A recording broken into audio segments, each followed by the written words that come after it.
অন্তর্বর্তী সরকার যৌক্তিক সময়ের মধ্যে তাদের রোডম্যাপ প্রকাশ করবে বলে জানালেন নৌপরিবহন উপদেষ্টা অবসরপ্রাপ্ত brigadier general M Shakhawat Hossain.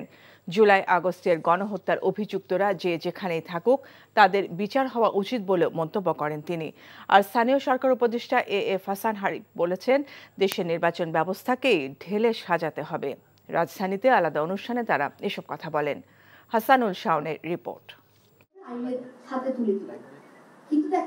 রাজধানীর বিআইআইএসএস মিলনায়তনে সেন্টার ফর গভর্নেন্স স্টাডিজের গণতান্ত্রিক পুনর্গঠনের এই আলোচনা। বক্তারা বলেন, জুলাই আগস্টের গণহত্যার দোষীদের বিচারের কার্যকর উদ্যোগ নেয়ার পাশাপাশি ৫ আগস্ট সরকার পতনের পর সেনানিবাসে আশ্রয় নেওয়া ৬২৬ জনের নামের তালিকা প্রকাশ হওয়া উচিত। যারা এখন পর্যন্ত আমরা জানি যে সেনাবাহিনী বলছে নাই, আমার কাছে সব চলে গেছে, কোন জায়গায় গেছে জানি না, ওনার কাছ থেকে কতজন ছিল এবং ওনার কাছে কিভাবে বের হলো, এই দুটো জিনিস রিপোর্ট আমাদের জানার দরকার। এ সময় নৌপরিবহন উপদেষ্টা বলেন, সবার মতামত নিয়েই বড় ধরনের সংস্কারগুলো করা হবে। ৬ জনকে দেওয়া হয়েছে যারা সংস্কারটা করবেন, তারা নিজেরাও একটা রোডম্যাপ দেবেন, কিন্তু কি কি করবেন, কবে কবে শেষ হবে, অনেকগুলো কাজ যেগুলো ডিসাইড করার পরে রোডম্যাপটা হবে, আমি এটা মনে করি, আশা করি।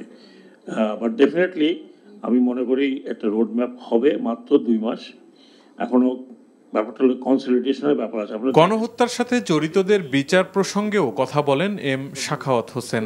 In one word, it was a draconian government and was a draconian. আমি তো মনে করি all these people নিয়ে আসার দরকার নেই, in absentia they should be tried.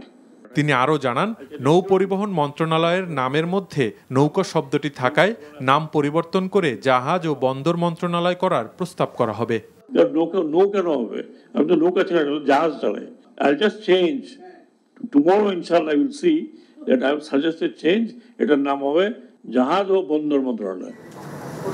অন্যদিকে সিডাপ মিলনায়তনে গভর্নেন্স অ্যাডভোকেসি ফোরাম আয়োজিত সংলাপে আরেক উপদেষ্টা এএফ হাসান আরিফ বলেন, নির্বাচনকে স্বচ্ছ করতে নির্বাচন প্রক্রিয়াকেই উন্নত করতে হবে। নির্বাচন প্রক্রিয়া ঠিক করতে হবে, দলীয় কন্ট্রোল ওভার দি ইউনিয়ন পরিষদ ইলেকশন, উপজেলা ইলেকশন, জেলা পর্যায়ের যে ইলেকশন হয় সেগুলি থেকে মুক্ত করতে হবে, তবে এটা সম্ভব হবে। জনগণের প্রত্যাশা পূরণে অন্তর্বর্তীকালীন সরকারকে সংস্কার কার্যক্রম এগিয়ে নেয়ার তাগিদ দেন বক্তারা। Hasanul Shaon, NTV news, Dhaka. এখন আমার খুব ক্ষুধা লাগছে, আমি খাবো।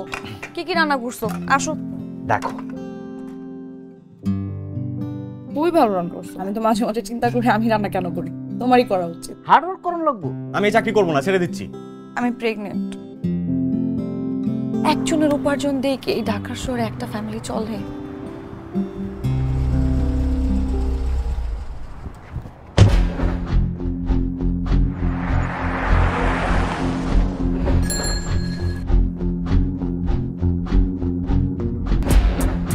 মাহির, তুমি এখানে? পরিচয় করে দিই, উনি আমার বস। অনেক ভালো করে চিনি। ওর পেটে যে বাচ্চা বড় হচ্ছে ও তোমার না, ওর বেঁচে থাকার কোনো অধিকার নেই। ওকে খুন করো।